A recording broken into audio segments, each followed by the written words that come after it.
Imaginez une femme complètement exposée, son corps, une toile de contusion et de coupures, des ruses rudes et impitoyables. Elle n'est pas simplement punie dans une cellule cachée. Elle est exposée de manière terrifiante et publique à la vue de tous. Un exemple vivant et respirant de souffrance absolue. Sa douleur n'est pas seulement la sienne. C'est un message glaçant et sombre. Cet avertissement brutal vient directement du plus puissant empire que le monde ait jamais connu. Un empire qui valorisait l'ordre par-dessus tout, même la dignité humaine. Cette scène horrifiante s'est déroulée dans la Rome antique, un lieu souvent rappelé pour ses grands et beaux bâtiments et ses lois impressionnantes et avancées. Pourtant, pour les femmes qui vivaient sous son règne, Rome recelait un secret caché, véritablement choquant. Elle avait une punition si incroyablement cruelle, si profondément dérangeante, que des gens ont essayé pendant des centaines d'années de l'enterrer, de l'effacer de l'histoire pour toujours. La véritable histoire de ce qui est arrivé à ces femmes, les actes indicibles qu'elles ont endurés, changera absolument tout ce que vous pensiez savoir. Elle révélera le cœur sombre du pouvoir romain et vous montrera sa brutalité froide et profondément cachée. Elle vous forcera à vous demander comment une société, même si avancée, a pu sombrer dans de telles profondeurs de terreur calculée.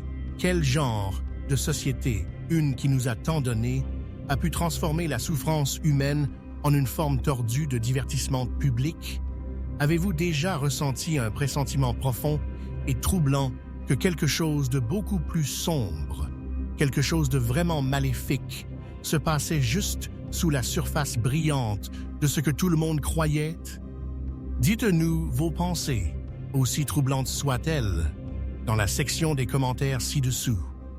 Et si vous voulez continuer à explorer avec nous les secrets les plus troublants et dérangeants de l'histoire, si vous avez soif des vérités inconfortables du passé, assurez-vous de cliquer sur le bouton d'abonnement dès maintenant.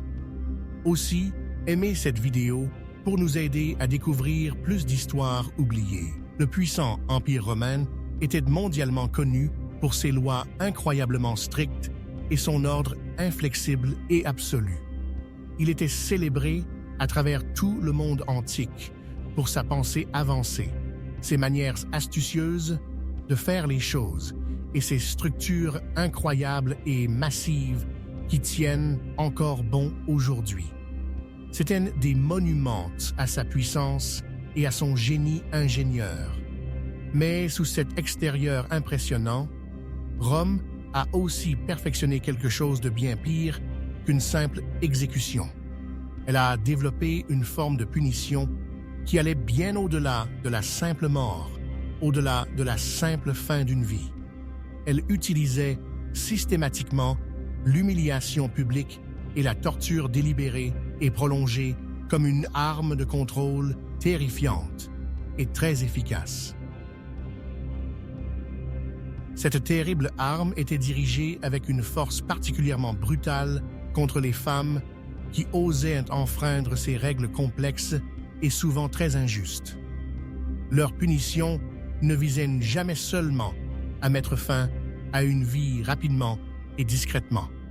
Non, elles étaient soigneusement conçues pour envoyer un message glaçant et inoubliable à chaque femme, à chaque famille et à chaque foyer au sein de l'immense et tentaculaire empire. C'était un message clair et puissant de contrôle absolu et inflexible, destiné à écraser toute pensée de résistance ou de désobéissance. C'était un message qui instillait une peur profonde et paralysante dans le cœur de tous ceux qui assistaient ou même entendaient les murmures de ces spectacles. Les historiens, à travers les âges, en écrivant sur Rome, ont souvent choisi de concentrer leurs efforts sur ces grandes batailles et ces empereurs puissants et victorieux. Ils remplissaient leurs parchemins de récits de conquêtes audacieuses, de victoires politiques et de l'expansion des frontières de l'Empire.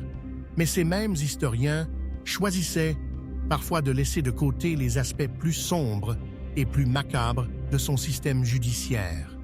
Ils ne parlaient pas toujours ouvertement de la façon dont Rome écrasait et détruisait systématiquement les femmes, transformant leurs derniers moments agonisants en spectacles publics de dégradation nauséabond et grotesque.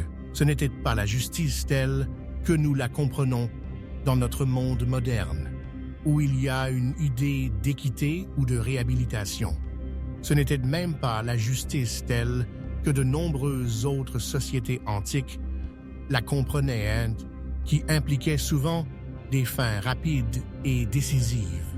Au lieu de cela, c'était un acte de terreur méticuleusement planifié, une performance horrifiante conçue pour écraser plus que le simple corps. C'était destiné à détruire l'esprit, à briser complètement la volonté et à dépouiller entièrement la dignité même de la personne condamnée bien avant l'arrivée finale de la mort. Le but était d'enlever toute parcelle d'humanité, ne laissant qu'une coquille brisée. Imaginez la scène encore une fois, si vous pouvez supporter d'en imaginer les détails. Une femme complètement dénudée, sa peau incrustée de couches de saleté, de sueur, et souvent de son propre sang séché. Elle est violemment traînée à travers les rues bruyantes, chaotiques et incroyablement bondées de Rome. L'odeur lourde de la ville, un mélange de feux de cuisine, d'égouts et de corps non lavés, emplissait l'air chaud et poussiéreux autour d'elle. Cette parade agonisante et douloureuse à travers le cœur de la ville n'était que le début horrifiant de son tourment prolongé et soigneusement planifié. Chaque pas était un pas plus profond dans un cauchemar. Chaque son, un rappel de son destin inéluctable. Les pavés rugueux frottaient contre sa chair nue, ajoutant à sa douleur croissante à chaque mouvement réticent. Le trajet à travers la ville était intentionnellement long et incroyablement lent. Ce n'était pas une marche rapide vers une fin prompte et miséricordieuse. Bien au contraire, c'était un processus délibéré et prolongé, conçu dans un seul but, maximiser son exposition et étirer sa souffrance aussi longtemps que humainement possible. Des foules de gens, par milliers, se rassemblaient tout au long du parcours. Ils se tenaient épaule contre épaule, se bousculant, impatients de contempler sa souffrance, leurs visages souvent tordus en sourires cruels. Ils lui criaient des mots déshumanisants, leur voix un rugissement continu de condamnation. Ils jetaient souvent toutes sortes d'ordures, de nourriture en décomposition et même de déchets humains sur la femme condamnée, rendant sa situation déjà désespérée encore plus dégoûtante et dégradante. Sa profonde humiliation commençait non pas dans la grande arène, mais bien avant qu'elle n'atteigne ses imposantes portes. Chaque insulte, chaque objet lancé était conçu pour grignoter sa dernière parcelle d'estime de soi. Des gardes, puissants et insensibles, arrêtaient la procession à des endroits spécifiques, soigneusement choisis dans toute la ville. Ce n'étaient pas des haltes aléatoires. Chaque arrêt avait un but calculé et cruel. Parfois, ils s'arrêtèrent juste devant la maison de la femme, forçant sa famille, ses voisins et tous ceux qu'elle connaissait personnellement à être témoins de sa dégradation totale et de sa chute publique. Les visages de ses proches, tordus de douleur et de honte, étaient une nouvelle torsion du couteau. Ils pouvaient aussi s'arrêter directement devant des temples, des lieux qu'elle tenait autrefois pour sacrés et où elle avait pu adorer en des temps plus calmes et plus heureux. Cela était fait pour rendre sa honte aussi publique, aussi inéluctable et aussi profondément personnelle que humainement possible, ne laissant aucun coin de sa vie épargné par la colère absolue et impitoyable de l'Empire. C'était une agression psychologique complète. Ces gardes n'étaient pas de simples hommes forts, choisis pour leur puissance physique. Ils étaient spécifiquement choisis et méticuleusement entraînés à un type particulier de cruauté, une forme calculée de torture psychologique qui allait bien au-delà de la simple douleur physique. Leur travail n'était pas seulement d'escorter, c'était d'approfondir la souffrance. Si une femme, par pur instinct ou par une tentative désespérée et de dernière minute pour protéger sa dernière parcelle de pudeur, essayait de se couvrir, même un peu, les gardes la punissaient instantanément et brutalement. Ils pouvaient lui casser les doigts là, devant la foule moqueuse et expectante, un craquement aigu et écœurant qui résonnait dans le silence choqué, puis rugissant. La douleur déchirante des os était un symbole supplémentaire de leur contrôle total. Chaque acte de ces gardes, chaque geste cruel, chaque retard délibéré faisait partie d'un plan terrifiant plus vaste. Le but ultime était de lui enlever toute son estime de soi, de dégrader son identité jusqu'à ce qu'il ne reste rien d'humain. C'était de la faire se sentir complètement inutile, un simple objet de mépris, de haine et de dégoût public, avant que sa vie ne lui soit finalement brutalement ôtée. Les Romains voulaient s'assurer que son esprit était complètement brisé, absolument anéanti, avant même que son corps ne lâche. Ils visaient à effacer son être même, en faisant d'elle une non-personne bien avant qu'elle ne rencontre sa fin. Ce niveau de tourment psychologique était considéré comme un chef-d'œuvre de leur justice cruelle. Même les familles de ces femmes condamnées étaient souvent contraintes d'assister au déroulement de ces terribles événements. On ne leur permettait pas seulement d'être de simples observateurs. Elles étaient souvent activement encouragées, voire carrément commandées, à être là, juste devant la foule. Les Romains, dans leur logique froide et brutale, croyaient que c'était une éducation vitale pour elles, une leçon qu'elles n'oublieraient jamais. C'était une leçon frappante et inoubliable sur ce qui se passe quand on ose défier le puissant et inflexible empire sur le coup insupportable de la rébellion. Cela enseignait la loyauté par une peur accablante et paralysante, assurant que la terreur s'étendait au-delà de l'individu condamné, touchant tous ceux qui lui étaient liés. Le traumatisme se propagerait dans les communautés pendant des générations.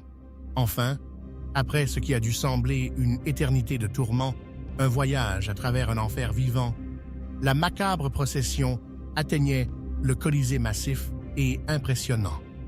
Cette merveille architecturale, capable d'accueillir des foules immenses, bruissait déjà d'anticipation. Jusqu'à 50 000 Romains, une vaste mer d'humanité agitée, remplissait les gradins, attendant avec impatience le début du spectacle, leur excitation palpable. Ils acclameraient avec une excitation sanguinaire, un rugissement primal, alors que les femmes étaient violemment poussées sur le sol sablonneux de l'arène. C'était une scène désolée et poussiéreuse pour leur acte final et horrifique, un lieu où la vie serait éteinte pour le divertissement. Le rugissement assourdissant de la foule n'était pas seulement du bruit, c'était une symphonie d'anticipation, un chœur de cruauté accueillant les victimes halleuses. Upert, ici, entre les grands et anciens murs, où les gladiateurs combattaient souvent à mort, l'horreur réelle et indicible commençait véritablement pour ces femmes. Elles étaient souvent forcées de jouer des scènes tirées de célèbres mythes romains et grecs. C'étaient des histoires que beaucoup de Romains connaissaient bien, des contes de dieux et de héros. Cependant, ces mythes bien-aimés étaient tordus et pervertis, transformés en scènes grotesques de viol et de violence extrême. Les femmes étaient contraintes de rejouer ces actes terribles, souvent complètement sans vêtements, pour la foule qui acclamait et hurlait. La ligne entre mythe et réalité horrifiante s'est estompée dans un cauchemar, transformant des histoires sacrées en instruments de torture. La foule les excitait, trouvant un plaisir pervers dans leurs performances forcées. Pourtant, même après cette dégradation impensable, après avoir été forcés de s'avilir devant des milliers de personnes, le pire restait à venir. Des animaux, spécialement choisis et méticuleusement entraînés pour leur férocité et leur faim, étaient introduits dans l'arène. Ce n'était pas n'importe quelle bête sauvage. C'étaient souvent des lions avec leurs puissantes mâchoires et leurs griffes déchirantes, ou des ours féroces, ou même d'énormes taurois enragés, tous affamés et provoqués à l'agressivité maximale. Ces animaux n'étaient pas là pour tuer rapidement et miséricordieusement les femmes.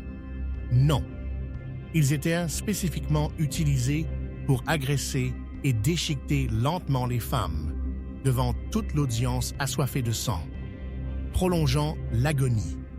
Cela transformait le spectacle en une exhibition barbare et prolongée de souffrances inimaginables, un ballet de mort lent et torturant. L'air se remplirait des rugissements des bêtes et des cris des victimes.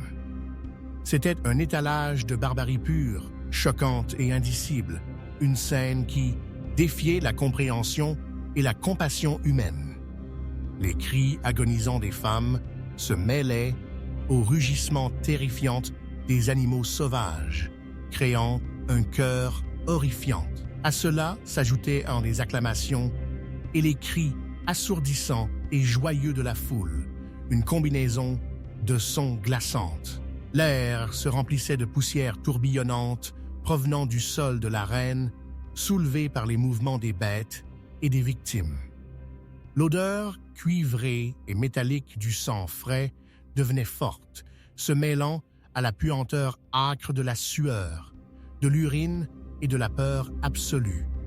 C'était une vue, un son, une odeur conçue pour hanter à jamais quiconque aurait eu la malchance d'en être témoin, s'ancrant dans leur esprit, un souvenir qui ne s'effacerait jamais. Même les femmes de haute naissance, figures puissantes au sein de la société romaine, des femmes qui semblaient intouchables, n'étaient pas à l'abri de cette horreur profonde. La portée de l'Empire était longue et aveugle lorsqu'il le décidait. Prenez l'impératrice Messaline, par exemple, une femme dont le nom résonne encore à travers l'histoire des siècles plus tard. Elle était la troisième épouse de l'empereur Claude, une femme qui exerçait un pouvoir immense et jouissait d'un statut incroyable au sein de la cour impériale. Elle était belle, astucieuse et farouchement ambitieuse, évoluant avec aisance dans les plus hautes sphères du pouvoir. Pourtant, malgré sa position formidable, sa naissance élevée et sa richesse, elle aussi connut ce destin terrible et dégradant lorsqu'elle tomba en disgrâce.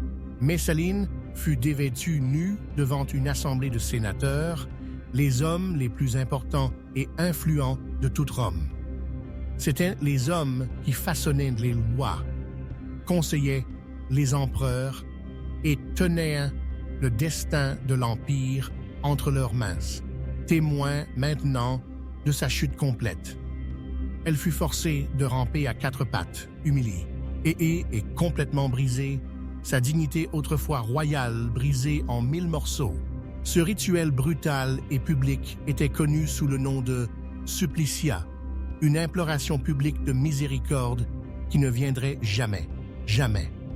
C'était un rappel glaçant qu'aucune femme, aussi puissante soit-elle, aussi haut placée soit-elle, n'était vraiment au-dessus de la portée absolue, inflexible et souvent cruelle de l'Empire. Cela envoyait un message clair: que même les plus grandes pouvaient tomber. La foule, massée dans le Colisée, ne se contentait pas de s'asseoir et de regarder silencieusement ces événements horribles comme de simples observateurs distants. Non, ils étaient des participants actifs, voire enthousiastes, à la torture elle-même. Leurs voix, leurs réactions, leurs cris et leurs exigences faisaient partie intégrante du châtiment. Ils étaient une extension vocale de la cruauté. Ils votaient souvent sur la quantité de douleur supplémentaire à infliger, utilisant des signaux de main spécifiques ou des cris forts pour exiger une cruauté accrue et plus intense. Ils hurlaient leurs exigences barbares, voulant que les femmes restent éveillées et pleinement conscientes, qu'elles ressentent chaque moment agonisant, même pendant que les animaux les déchiquetaient membre par membre douloureux. Leur soif de sang était insatiable. L'empereur lui-même, l'homme le plus puissant du monde, le chef de l'Empire, assistait à ces spectacles. Il regardait, depuis les meilleurs sièges, les plus confortables et les plus en vue de la reine, une figure grande et puissante supervisant la cruauté indicible se déroulant sous lui. Il était souvent entouré de sa cour, montrant que ce n'était pas une honte cachée. Sa seule présence rendait glaçantement clair que ce n'était pas un acte isolé commis par quelques individus sadiques qui avaient dépassé les bornes.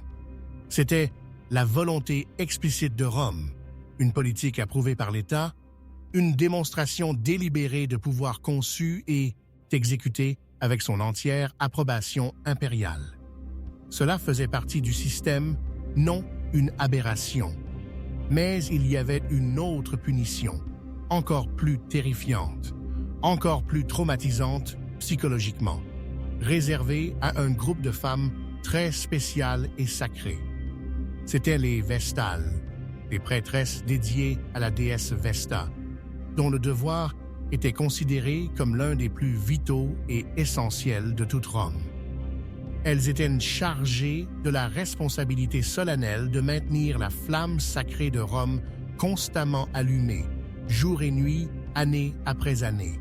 Cette flamme n'était pas seulement un feu, elle symbolisait la vie même, la sécurité et l'existence continue de l'Empire lui-même. Son extinction était considérée comme un terrible présage, un désastre pour Rome. Leurs vœux étaient considérés comme les serments les plus sacrés et les plus importants qu'un Romain pouvait prononcer.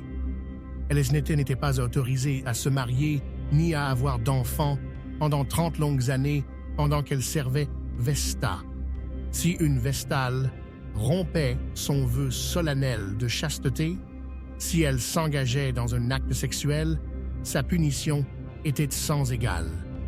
C'était un destin que de nombreux Romains considéraient bien pire qu'une mort rapide et propre, une agonie prolongée qui entrait l'imagination pendant des générations.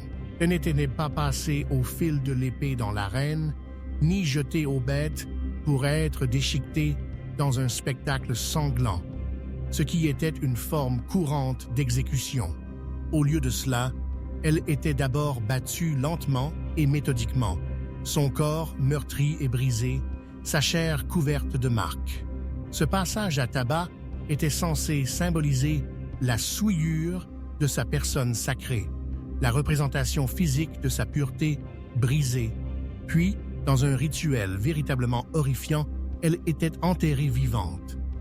Cette méthode était considérée comme une manière tordue et macabre d'éviter de verser son sang sacré directement sur le sol romain, une étrange et cruelle torsion de la pensée religieuse qui permettait à l'Empire de maintenir une fausse façade de respect pour son statut sacré, même en la soumettant à une horreur inimaginable. Il préservait une technicité religieuse tout en commettant un acte de profanation ultime.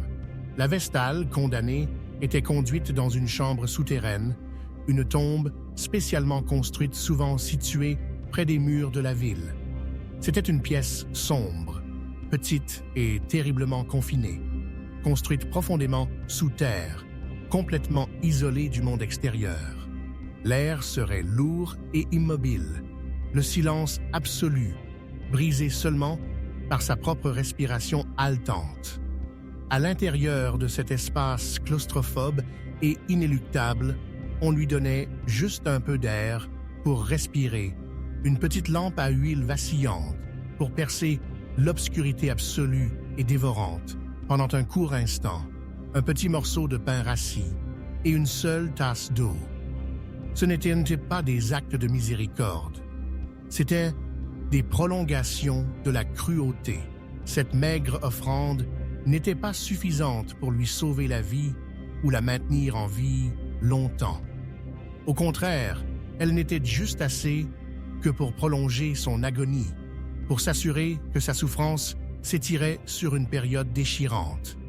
Elle y serait laissée, dans le noir absolu, le silence total, pour mourir d'une mort lente et agonisante, parfois sur plusieurs jours, voire des semaines, son corps la lâchant lentement, une fonction à la fois. Sa terreur dans l'obscurité suffocante, face à une fin si isolée et prolongée, aurait été absolument inimaginable, une forme pure et distillée d'effroi. Sa souffrance, tant mentale que physique, aurait été absolue et profonde, un chef-d'œuvre cruel du tourment humain. Le silence, l'obscurité et la connaissance de sa lente descente vers la mort seraient un compagnon constant et torturant. Les murs de ces sinistres chambres étaient souvent délibérément tapissés de tessons de poterie brisés aux bords dentelés. Ce n'était pas un accident, c'était un détail cruel, méticuleusement planifié, conçu pour ajouter une autre couche à son tourment, pour lui enlever tout dernier espoir d'évasion. Si la Vestale, dans un acte désespéré et ultime de panique et de désespoir, tentait de s'extirper en grattant, de griffer la terre, de s'échapper de sa tombe vivante, ses mains seraient brutalement lacérées par les bords tranchants.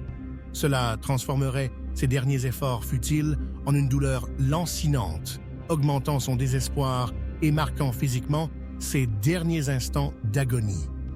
Chaque mouvement désespéré ne ferait qu'infliger plus de blessures, soulignant la nature inéluctable de son destin. Les tessons ensanglantés seraient un témoignage de sa lutte et de l'intention froide de l'Empire. Et cela non plus n'était pas un événement caché, mené dans une honte secrète. Les Romains en faisaient encore une fois un spectacle public glaçant, une leçon morbide à laquelle tous pouvaient assister. Ils amenaient leurs familles, y compris leurs jeunes enfants, sur le site où la Vestale était enterrée vivante, le traitant comme une sortie solennelle. Ils se tenaient au-dessus du sol, dans un silence sombre et respectueux, écoutant attentivement les cris et halètements étouffés, mourants, provenant de sous terre. Ils appelaient cela une cérémonie solennelle et religieuse, une démonstration horrifiante de piété, de loi divine et de stricte adhésion aux règles. C'était une sombre mascarade d'obéissance, masquée en révérence. L'empereur Domitien, un souverain connu pour sa marque particulière de cruauté froide et son désir incessant de contrôle absolu, était même réputé pour concevoir personnellement ses chambres souterraines.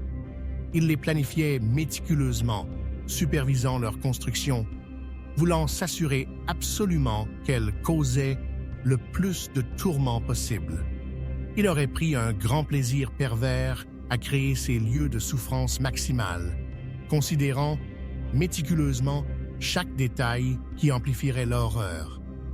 C'était un sombre témoignage de la cruauté froide, calculatrice et profondément personnelle de l'Empire, atteignant les plus hauts échelons du pouvoir. D'autres empereurs, des figures comme l'infâme Caligula, orchestraient également ces événements terribles, assurant leur plein impact dramatique et psychologique. Ils étaient maîtres du théâtre, même lorsque la pièce était celle de la mort et de la dégradation. Ils allaient jusqu'à inviter d'importants dirigeants et dignitaires étrangers à assister à ces spectacles macabres. C'était une forme de terrorisme diplomatique, une démonstration frappante et inoubliable conçue pour montrer aux autres nations l'immense pouvoir, la détermination inébranlable et la cruauté absolue de Rome. Le message était clair et indéniable. Défiez Rome, défiez son autorité et faites face à des conséquences inimaginables. Vos peuples aussi pourraient en subir un tel sort. Néron, un autre empereur infâme dont le nom est pratiquement synonyme de dépravation et d'excès, aurait même personnellement participé à l'agression sexuelle de femmes condamnées. Ce détail choquant montre à quel point la dépravation était profonde, atteignant même les plus hauts niveaux de la société romaine, impliquant l'homme le plus puissant du monde connu. De tels actes n'étaient pas seulement autorisés, ils étaient parfois activement encouragés et même participés par ceux qui, oui, détenaient le plus de pouvoir et donnaient le ton moral de l'Empire. Cela en disait long sur l'effondrement complet de la décence humaine au sommet. Ce n'était pas seulement la folie ou la cruauté personnelle de quelques empereurs dérangés, des incidents isolés du mal. C'était en fait la politique d'État romaine, une partie systémique et officiellement sanctionnée de leur gouvernance et de leur système de contrôle. L'utilisation de l'humiliation sexuelle, de la dégradation publique et de la torture psychologique extrême était un outil reconnu et délibéré. Elle était systématiquement employée pour faire respecter le pouvoir, pour instiller une peur profonde et pour maintenir une obéissance absolue à travers leurs vastes et divers territoires, des déserts d'Afrique aux froides forêts de Bretagne. C'était un moyen très efficace, bien que monstrueux, de maintenir la paix. Rome avait même un poste officiel au sein de son gouvernement appelé le magistrat de la dégradation publique. Le travail spécifique de cette personne était de planifier méticuleusement, de superviser attentivement et de mener personnellement à bien ces terribles actes et spectacles de souffrance. Ils étaient experts en matière de maximisation des tourments. Ils s'assuraient que ces démonstrations publiques soient aussi efficaces, aussi horribles et aussi inoubliables que possible, laissant une marque indélébile sur les témoins comme sur les victimes. Leur but était souvent d'envoyer un message clair et terrifiant aux autres cultures et aux peuples conquis, espérant les faire changer leurs lois ou leurs coutumes pour correspondre aux désirs de Rome, utilisant la peur comme leur principale arme diplomatique. La conformité par la terreur était leur devise. Il a fallu un temps incroyablement long, plusieurs siècles en fait, pour que ces pratiques brutales commencent enfin à s'estomper et à disparaître de la vie publique. Ce n'est qu'après environ 3 siècles d'influence chrétienne croissante qui a commencé à se répandre dans tout l'Empire que les foules romaines ont lentement, très lentement, commencé à perdre leur goût pour ce genre de spectacle public macabre. La nouvelle religion prêchait des messages de miséricorde, de gentillesse et de dignité inhérente de l'âme humaine, quel que soit le statut ou le crime perçu. Cette nouvelle philosophie a lentement mais sûrement érodé les vieilles traditions bien ancrées de barbarie publique, défiant les fondements mêmes de la cruauté romaine. Le changement fut progressif mais persistant. Mais les racines psychologiques de cette cruauté étaient bien plus profondes qu'un simple intérêt passager pour les jeux d'arène ou les spectacles publics. La joie étrange et profondément dérangeante que les Romains trouvaient à regarder la souffrance humaine, à être témoins de la dégradation absolue était incroyablement difficile à retirer de leur tissu culturel. Elle était tissée dans les fils mêmes de leur société. Elle était profondément enracinée dans leur culture, dans leur compréhension du pouvoir et dans leur définition même de ce que signifiait être romain. Cette fascination pour la souffrance était un courant sombre qui définissait une partie de leur identité. Les archéologues, fouillant à travers les couches de l'histoire romaine, déterrant minutieusement les vestiges de la vie quotidienne, ont même trouvé des œuvres d'art dans des maisons romaines qui représentaient ouvertement ces scènes de torture. Ces images glaçantes n'étaient pas cachées dans des chambres secrètes ou des coins sombres et oubliés. Elles étaient exposées ouvertement, comme des décorations normales. Sur les murs et les fresques, à la vue de tous. Cela nous révèle une vérité profondément troublante. Une telle brutalité est devenue si courante, si acceptée et si normalisée qu'elle faisait simplement partie de la vie quotidienne pour de nombreux Romains, un élément de fond de leur existence. L'histoire sombre et souvent négligée de Rome révèle quelque chose de très important et de profondément effrayant sur la nature humaine et la société elle-même. Elle nous montre à quel point une société, même une dotée de lois avancées et de grandes réalisations, peut facilement commencer à considérer que des actes impensables sont normaux et acceptables.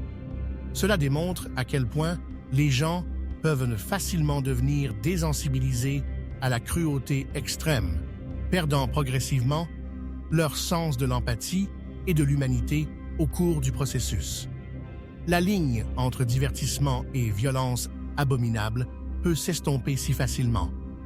Même aujourd'hui, dans notre monde apparemment avancé et éclairé, nous pouvons encore voir des échos de cette cruauté ancienne, ces mêmes pulsions sombres. La montée de la honte publique, où des personnes sont violemment attaquées et humiliées en ligne par des foules anonymes, montre une impulsion humaine similaire pour la punition collective et la dégradation. La propagation rapide de l'humiliation virale et les actions agressives, souvent impitoyables, des foules en ligne nous rappellent que le désir de contrôle, d'écraser les gens et d'être témoin de la souffrance d'autrui reste une part profondément troublante, inconfortable et persistante de la psyché humaine.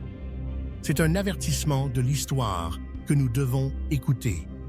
Ce n'était pas seulement une punition, c'était un spectacle calculé, militarisé, méticuleusement conçu pour contrôler, pour dominer et pour instiller une peur absolue dans le cœur de tous ceux qui en étaient témoins. Si cette histoire cachée et brutale du pouvoir de Rome vous a choqué et dérangé autant que nous, aidez-moi à atteindre 1000 abonnés en cliquant sur ce bouton d'abonnement dès maintenant. Et dites-moi en commentaire quel autre sombre secret de la Rome antique ou de tout autre empire souhaitez-vous que nous découvrions et exposions ensuite. Vos suggestions aident à guider notre voyage dans les ombres de l'histoire.